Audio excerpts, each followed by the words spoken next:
how do you write great headlines? Right. That's a great question.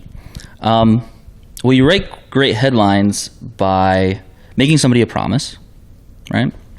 Like we just said, usually a headline is a promise about what you're going to learn or what you're going to take away. And the formula is tease the value and embellish the benefit. And that should make somebody curious, So like if the headline was like, this one thing, do this one thing to make your pillows as soft as possible. The one thing is the value. That's like the piece of information that's valuable to you. And then like as soft as possible is the benefit.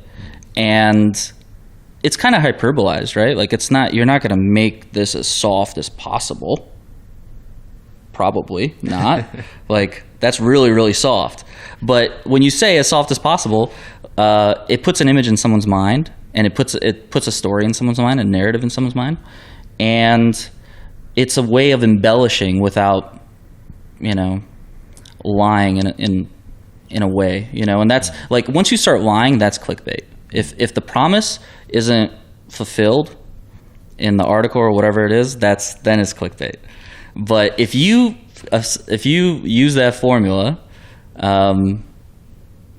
if you tease the value and embellish the benefit in your own words as a brand, as a person, in whatever feels right to your audience based on what you know about them, then you're going to make people curious. You're going to make a very specific audience curious.